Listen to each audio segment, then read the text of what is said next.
Tu ne viens pas avec moi aujourd'hui? Mes amis sont gênés quand je t'amène avec moi, dit-elle. Je répondis, d'accord, et je la regardai partir.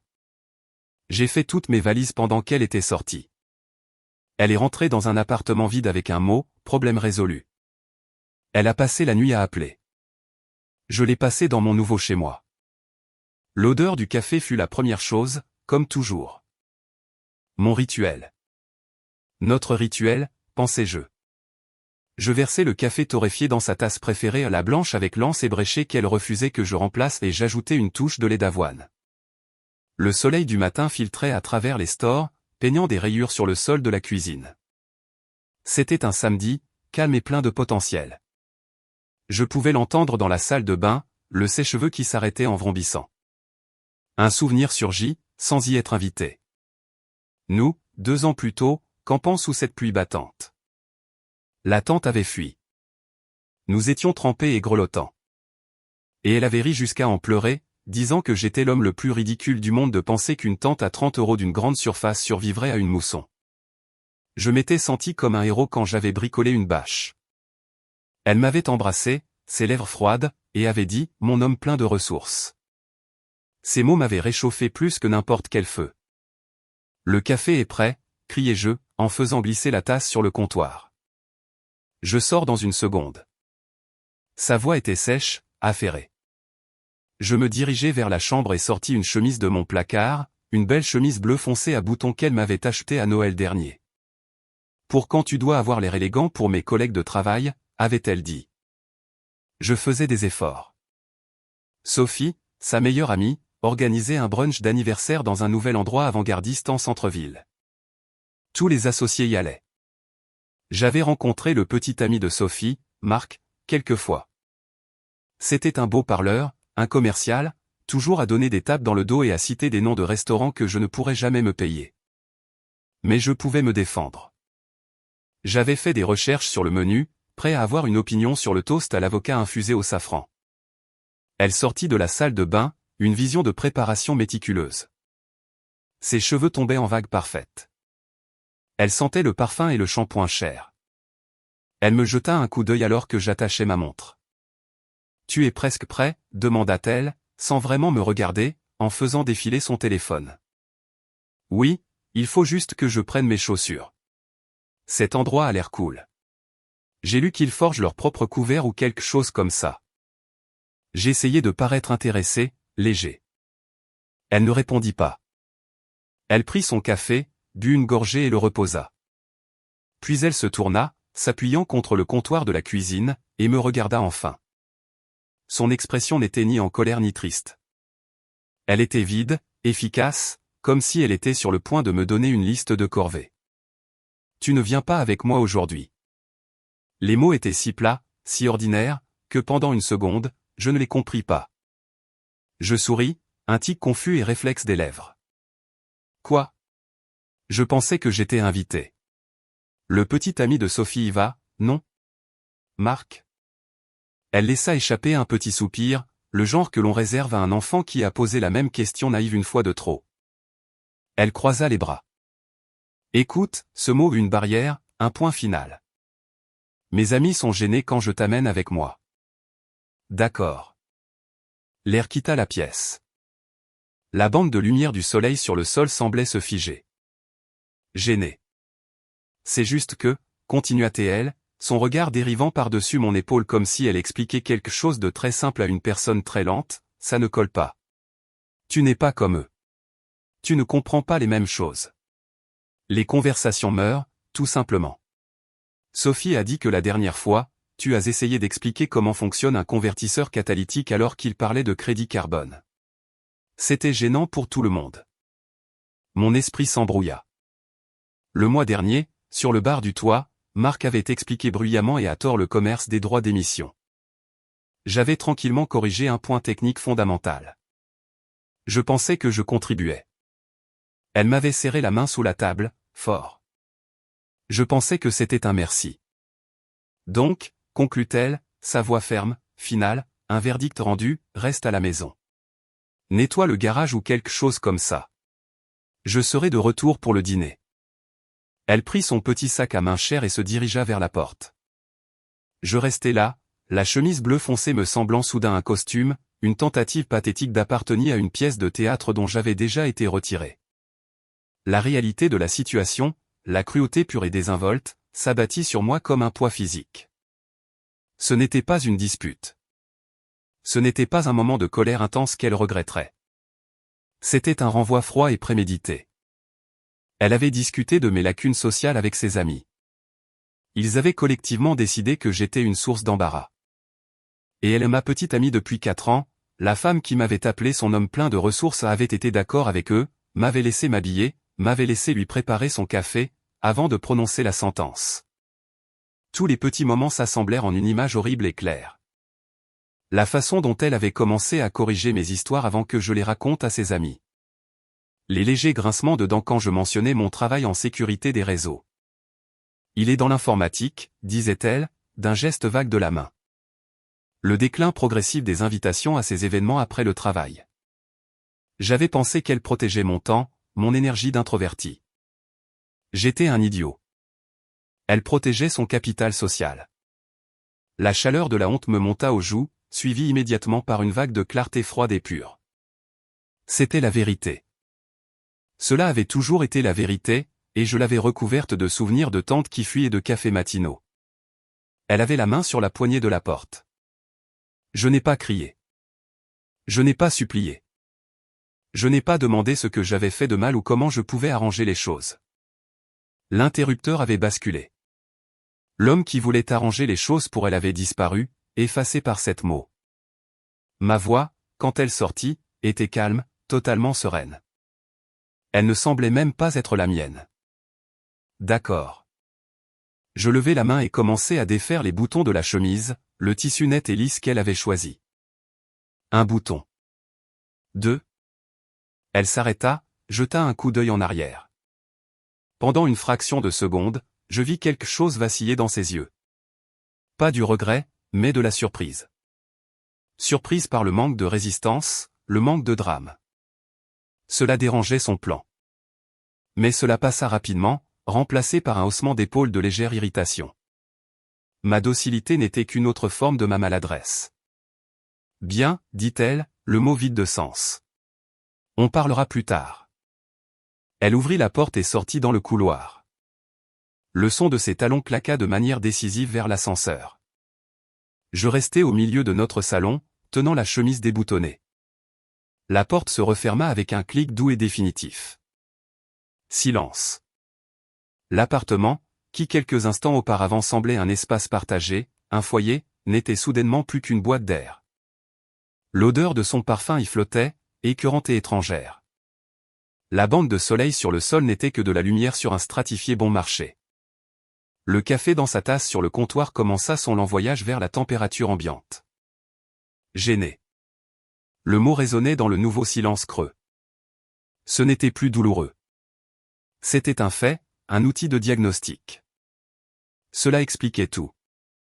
Et avec cette explication, chaque dernier lien de sentiment que j'avais pour elle, chaque espoir, chaque souvenir, chaque fil fragile de « nous » se rompit net. Je laissai la chemise bleue tomber de mes épaules. Elle forma une flaque sur le sol à mes pieds, une flaque d'effort rejeté. D'accord, dis-je de nouveau au silence. Ce n'était pas de l'acceptation. C'était le premier mot d'un plan. Le silence après le clic de la porte n'était pas vide. Il était rempli d'une seule fréquence clarifiante, un bourdonnement de finalité. Je regardais la chemise en flaque sur le sol, une île bleue dans une mer beige. Je ne la ramassai pas. Je l'enjambai. Mon premier mouvement ne fut pas émotionnel, il fut logistique.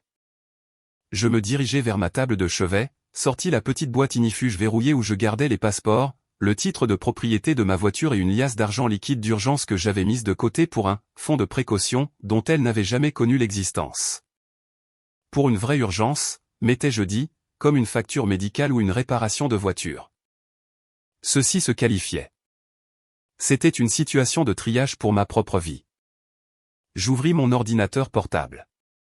Mes mains étaient stables.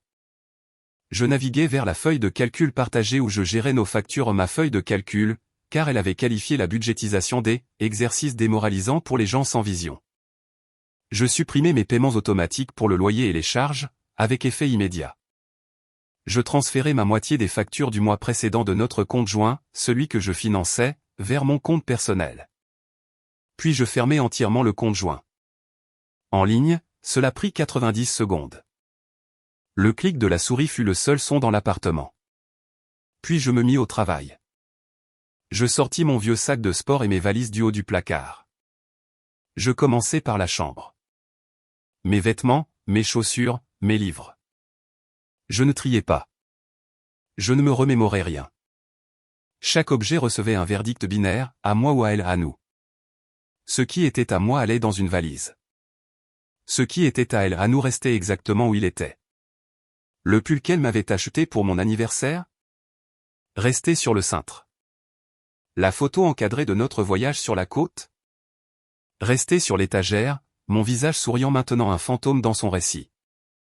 La salle de bain suivit. Mon rasoir, ma crème à raser, la marque spécifique de déodorant pour laquelle elle avait toujours froncé le nez à l'air dans une trousse de toilette. L'eau de Cologne chère qu'elle m'avait choisie, celle qui correspondait à l'homme qu'elle me voyait devenir, resta sur le comptoir. Dans le salon, je pris les livres qui étaient les miens, manuels techniques, livres de poche d'histoire, quelques romans de science-fiction qu'elle avait qualifiés des « évasions ». Je laissai les beaux livres sur l'architecture et la mode. Je débranchai ma PlayStation et le petit moniteur de haute qualité que j'utilisais avec. La télévision géante que nous avions achetée ensemble resta sombre et silencieuse. Je n'en avais pas besoin.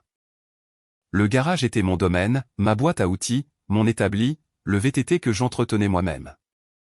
C'étaient les choses qui, à ses yeux, m'avaient rendu peu raffiné, la preuve tangible d'un homme qui travaillait de ses mains et ne parlait pas seulement des tendances du marché. Je les chargeai dans ma voiture avec un soin féroce et protecteur. À mi-parcours, mon téléphone vibra. Un texto d'elle, envoyé de la table du brunch. Un geste performatif pour ses amis, sans aucun doute. On a commandé les œufs à la truffe. Tu détesterais. Tellement riche. Le garage a meilleure mine? Je fixai l'écran. La cruauté désinvolte, l'hypothèse de ma présence statique et ennuyeuse qui l'attendait. Je ne la bloquai pas. Pas encore. Je mis le téléphone en silencieux et le posai face contre le comptoir de la cuisine. J'appelai Léo, mon plus vieil ami de l'école technique, un gars qu'elle avait un jour qualifié des « sans ambition mais inoffensif ». Léo, j'ai besoin d'un service. J'ai besoin de déménager un lit et une commode aujourd'hui et peut-être de dormir sur ton canapé pour une nuit. À son crédit éternel, il ne posa absolument aucune question. Adresse? Arrivé dans 1 heure. J'apporte de la bière. Quand Léo arriva avec son camion, son visage était sombre. Il observa les piles de boîtes près de la porte, les espaces vides sur les étagères. Il posa une main lourde sur mon épaule. C'est si grave que ça. Pire, dis-je, et ce fut toute l'explication que j'offris ou qu'il exigea. Nous chargeâmes les meubles dans un duo efficace et silencieux.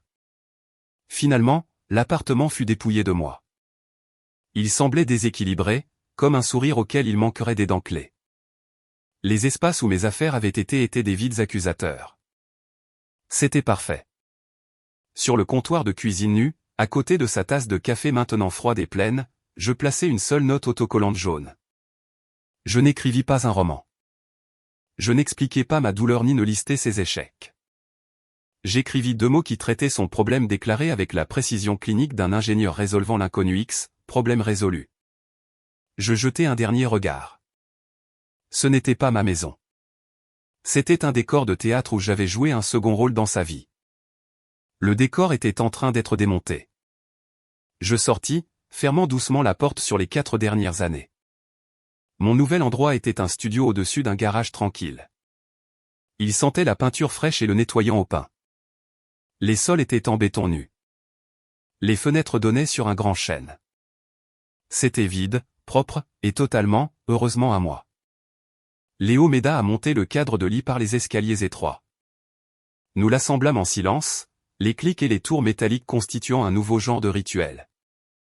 Alors que nous terminions, mon téléphone, toujours face contre terre sur le comptoir de l'ancien appartement, commença à s'allumer. J'avais apporté mon ordinateur portable de travail et l'avais installé sur une boîte en carton. Une notification apparut, un appel manqué, puis un autre. Puis une alerte texto synchronisée sur le bureau. Je ne regardais pas. Je commandai une pizza pour Léo et moi. Nous la mangeâmes directement de la boîte, assis par terre, en buvant la bière qu'il avait apportée. Il me raconta une histoire stupide sur un client de son garage. Je ris. Le son était étrange à mes oreilles, mais il était réel. Quand il partit, le vrai silence commença. Pas le silence creux de l'ancien appartement, mais un calme paisible et expansif. Je m'allongeai sur mon nouveau lit dans le noir, fixant le plafond inconnu. Le téléphone de mon ancienne vie bourdonnait comme un insecte piégé. Je l'imaginais entrer, la clé dans la serrure, la porte s'ouvrant, ses talons claquant sur le sol, puis s'arrêtant. La pause pendant que ses yeux s'ajustent, balayant le salon. La lente marche vers la cuisine, voyant les comptoirs vides, la cafetière manquante, sa tasse toujours pleine. La note autocollante. La prenant, la lisant. Le choc froid se transformant en panique brûlante. La recherche frénétique des placards, de la salle de bain, du garage. La prise de conscience, pas une crise de colère, pas une tempête passagère. Une évacuation. Le premier message vocal arriva dans ma boîte de réception à 20h17. Message vocal 1, c'est quoi ce bordel? Où sont toutes tes affaires?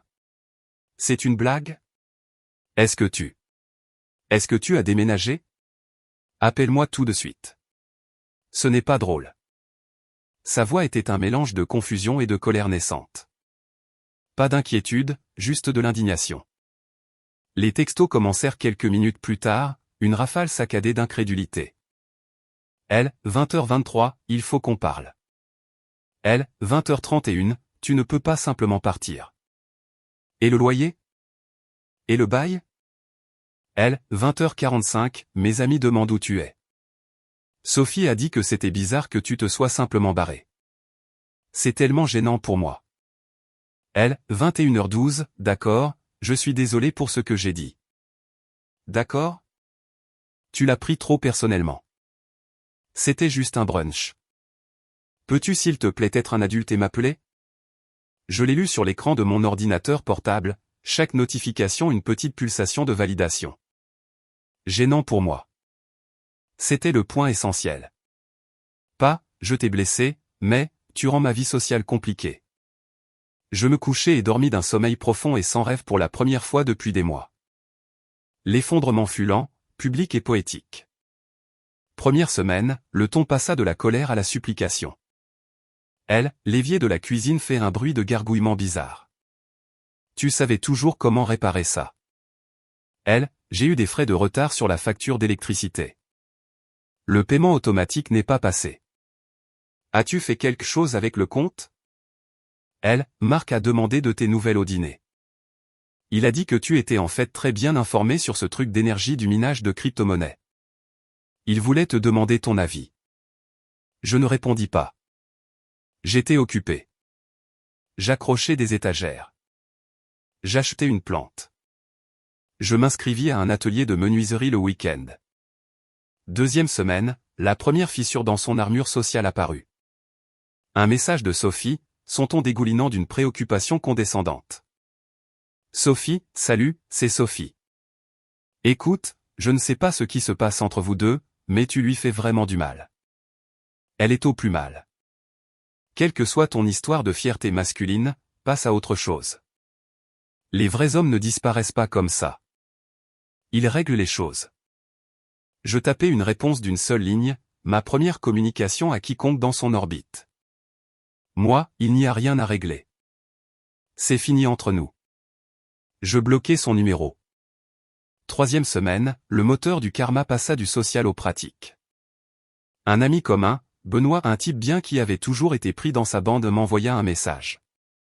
C'était une simple capture d'écran d'une discussion de groupe. Je pouvais voir son nom, celui de Sophie, de Marc, et de quelques autres. Elle, dans la discussion, je ne comprends pas. Il est parti juste pour un commentaire. Tellement fragile. Marc, ouais, mais ma chérie, tu as dit qu'on était gêné par lui devant mes potes. C'est froid. Trop drôle.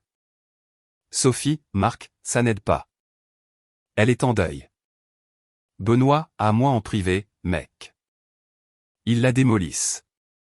Marc fait des commentaires sarcastiques depuis. Il a dit que s'il est si embarrassant, pourquoi elle panique comme ça? Sophie est furieuse que tu aies démasqué son bluff. C'est un vrai merdier.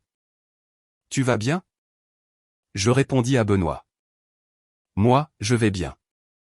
Merci, mec. Cette nuit-là, un nouveau message vocal.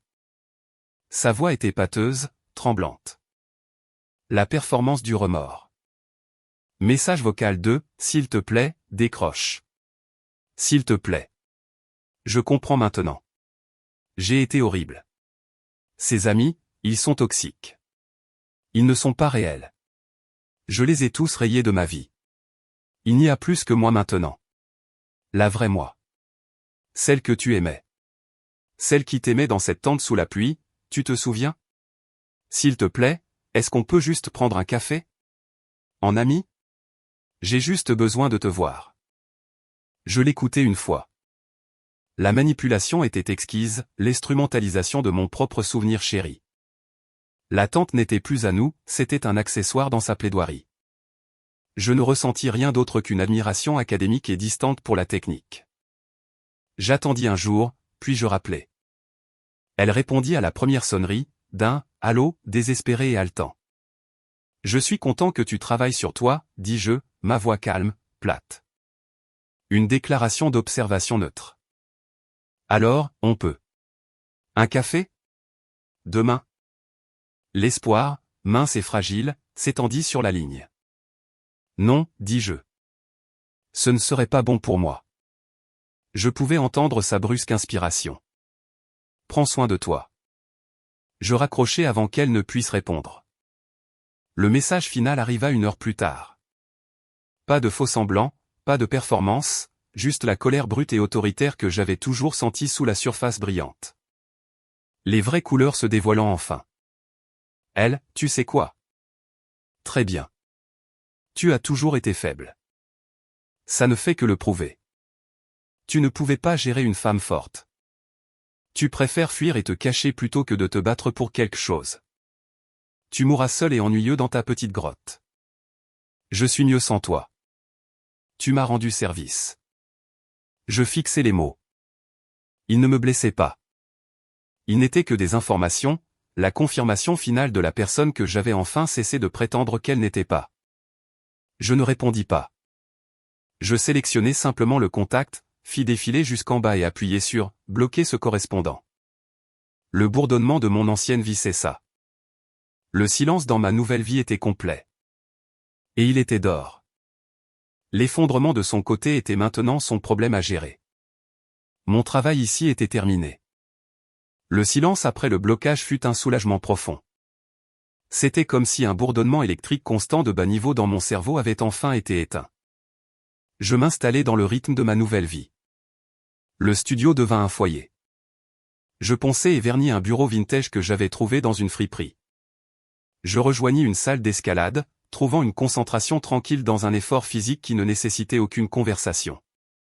Mon travail en sécurité des réseaux, autrefois source de sa gêne, était une source de profonde satisfaction et, ironiquement, finançait facilement ma nouvelle indépendance. J'étais, pour la première fois depuis des années, en paix. Le monde, cependant, n'avait pas oublié le fil qu'elle tirait. Le karma n'était pas un coup de tonnerre, mais une infiltration lente et implacable. C'est Benoît, l'ami commun, qui me tenait vaguement informé, ses messages une série de mises à jour discrètes depuis les lignes de front de l'effondrement. Benoît, Sophie et elle ont eu une énorme dispute. Sophie a dit qu'elle en avait marre d'être l'ami thérapeute et que peut-être elle devrait se regarder dans le miroir si toutes ses relations continuent d'exploser. Elles ne se parlent plus. Benoît, Marc sort apparemment avec Sophie maintenant. Ou c'était le cas. C'est compliqué. Ton nom a beaucoup été mentionné comme le gars stable qui s'est échappé. Gênant. Benoît, elle a perdu son travail. Pas licenciée, mais encouragée à poursuivre d'autres opportunités, après avoir explosé contre un client qui lui rappelait toi. Apparemment, les rumeurs vont bon train. Je n'ai jamais demandé ces mises à jour, mais je ne les ai pas arrêtées. Elles n'étaient pas une source de joie, juste une confirmation clinique de cause à effet. Elle avait démantelé son système de soutien pour faire place à une version d'elle-même qui n'existait pas, et la structure s'était effondrée. Les tentatives de contact évoluèrent, devenant plus déséquilibrées à mesure que son désespoir grandissait. L'embuscade au travail, je quittais mon bureau à un campus technologique moderne à Lyon, pas la salle de serveur humide qu'elle avait toujours imaginée quand je la vis appuyée contre ma voiture. Elle avait l'air petite, dégonflée. Ses cheveux étaient attachés en une simple queue de cheval, et elle portait un jean et un de mes vieux sweats à capuche de l'université de Lyon que j'avais laissé derrière moi. Le calcul était évident, l'indice visuel d'une histoire partagée, un retour à une version plus simple d'elle-même. « Salut », dit-elle, offrant un sourire fragile alors que j'approchais. Je ne ralentis pas. Je cliquai sur ma télécommande et attrapai la poignée de la porte. « C'est un parking privé. Vous devez partir, s'il vous plaît. » Juste 5 minutes. J'ai conduit 1 heure. C'était votre choix, dis-je en ouvrant la porte. Sa façade calme se fissura. Mon Dieu, peux-tu arrêter d'être un robot une seconde? Je suis là. Je te dis que j'avais tort. Je m'arrêtai, un pied dans la voiture. Je la regardais, vraiment. La colère dans ses yeux était familière, mais la peur en dessous était nouvelle. Vous l'avez dit. Je vous ai entendu. La réponse est toujours non. Pourquoi? Donne-moi juste une raison, plaida-t-elle, sa voix montant. Est-ce que c'est quelqu'un d'autre? M'as-tu remplacé si vite? J'ai failli rire. C'était le seul prisme qu'elle avait, être échangé contre un modèle plus récent. Il ne lui était jamais venu à l'esprit que l'amélioration ultime était la solitude. La paix. Mes raisons m'appartiennent, dis-je, ma voix égale. Elles n'ont plus rien à voir avec vous.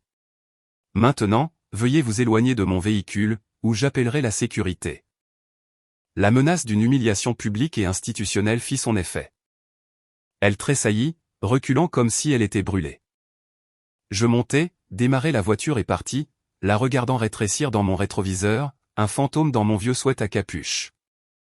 La manœuvre familiale, 1 semaine plus tard, mon téléphone sonna avec un numéro inconnu portant l'indicatif d'Annecy. Je savais qui c'était avant de répondre. Sa mère, Diane, une femme qui m'avait toujours traité comme un meuble de service. Jean, c'est Diane. Son ton était le même, brusque, s'attendant à l'obéissance. Diane, nous devons parler de ma fille. Elle ne va pas bien. Elle a le cœur brisé. Elle a fait une erreur, oui, mais ce que vous faites, ce traitement silencieux, cet abandon, c'est cruel. C'est indigne de l'homme que je pensais que vous étiez. Je me penchai en arrière sur ma chaise de bureau, regardant le chêne. Que voudriez-vous que je fasse, Diane? Soyez un homme. Parlez-lui. Pardonnez-lui. Elle a appris sa leçon. La famille est très inquiète. Elle parle de revenir à la maison, pour l'amour de Dieu. Sa vie est en ruine. Je suis désolé d'apprendre que ses choix ont eu des conséquences, dis-je, évitant soigneusement toute expression de sympathie pour elle, mais sa vie n'est pas ma responsabilité. Elle ne l'est plus depuis un certain temps. Il y eut un silence stupéfait à l'autre bout. Je n'avais jamais parlé à Diane de cette façon. J'avais toujours été le petit ami placide et agréable. Comment pouvez-vous être si froid? Après tout ce que nous avons fait pour vous? Vous faisiez partie de cette famille. J'étais un invité, corrigeai-je doucement, et j'ai abusé de mon séjour. J'espère qu'elle trouvera l'aide dont elle a besoin. Au revoir, Diane. Je raccrochai. L'appel était la dernière pièce du puzzle. La toxicité ne venait pas seulement d'elle, c'était l'écosystème qui avait nourri son sentiment que tout lui était dû. La couper signifiait couper toute la vigne. Les messages d'elle, depuis de nouveaux numéros que je continuais de bloquer, devinrent fragmentés, pathétiques. Inconnu, j'ai vu un camion comme le tien aujourd'hui et mon cœur s'est arrêté. Inconnu, je suis en thérapie. Mon thérapeute dit que j'ai des problèmes d'attachement à cause de mon père. Ce n'était pas à propos de toi. Inconnu, est-ce que ça te manque parfois? Même un tout petit peu? Non.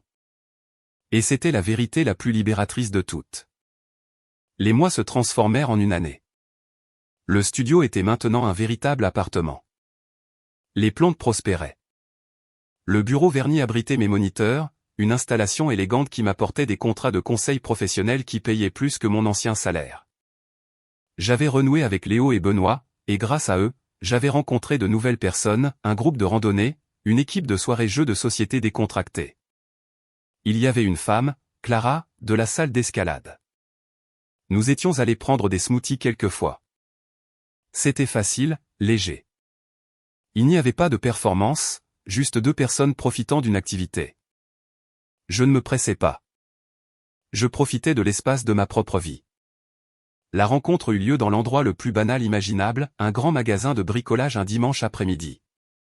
J'étais dans l'allée du bois, comparant des planches pour un projet d'étagère, une liste dans une main, un crayon derrière l'oreille. Je sentis une présence planer, une odeur familière perçant à travers l'odeur de sueur et de pain. Je me tournai. Elle était là, tenant une seule ampoule à l'air désolé. Elle paraissait plus âgée. Pas dans le mauvais sens, mais d'une manière plus marquée. Le vernis poli avait disparu, remplacé par une sorte de réalisme fatigué.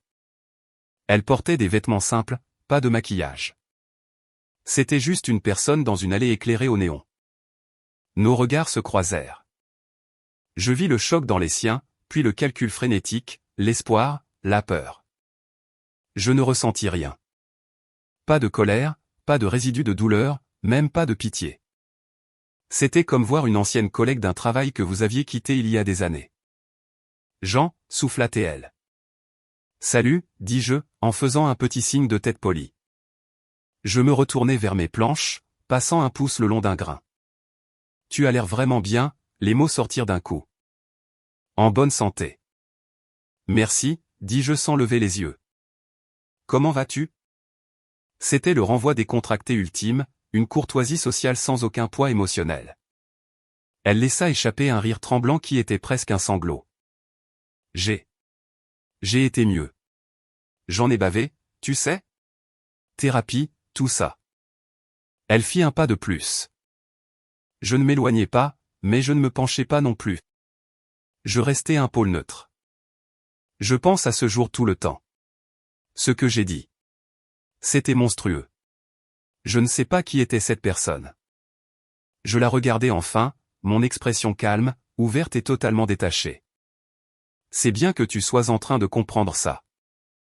Je le suis, dit-elle, encouragée par mon contact visuel. Vraiment. J'ai vendu toutes ces bêtises de créateur. J'ai trouvé un travail dans une bibliothèque. C'est calme. J'essaie d'être une vraie personne. Elle déglutit. Tu me manques. Pas comme si je voulais qu'on se remette ensemble. Je sais que ce bateau a coulé.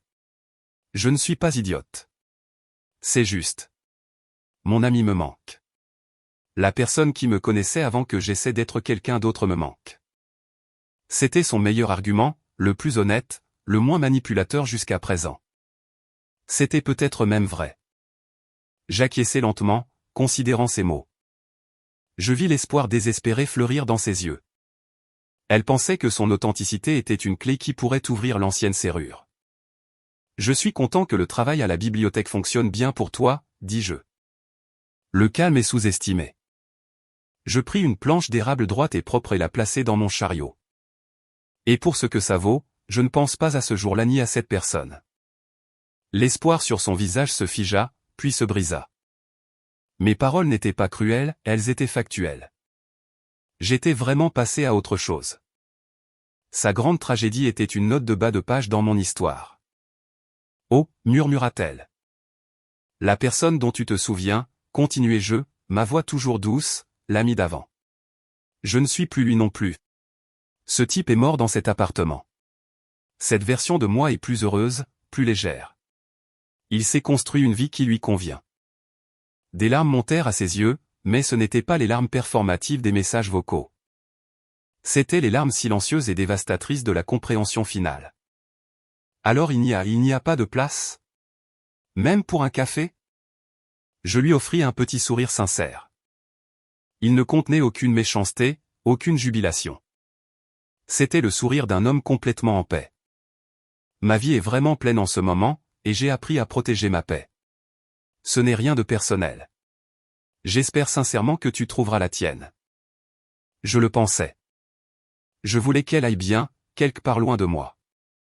Son bien-être était aussi pertinent pour moi que le bien-être d'un étranger à l'autre bout du monde, un vague souhait humain de non-souffrance, mais totalement déconnecté de mon propre cœur. Je tapotais ma liste. Il faut que j'aille chercher ces équerres. Prends soin de toi, d'accord? Je lui fis un dernier signe de tête, le genre que l'on ferait à un caissier ou à un passant qui vous a tenu la porte, et je poussai mon chariot dans l'allée. Les roues ronronnaient sur le béton poli. Je ne regardais pas en arrière. Je ne me demandais pas ce qu'elle faisait. Je tournais au coin vers la quincaillerie, mon esprit déjà concentré sur la capacité de charge des chevilles pour cloisons sèches. Derrière moi, dans le canyon de bois, elle était seule avec une ampoule et la connaissance absolue et irrévocable de sa propre insignifiance. J'étais déjà parti, non seulement du magasin, mais de l'histoire qu'elle se racontait sur sa vie. J'avais disparu si complètement que mon absence n'était plus un vide dans son monde. C'était juste la façon dont les choses étaient. Et dans mon chariot, je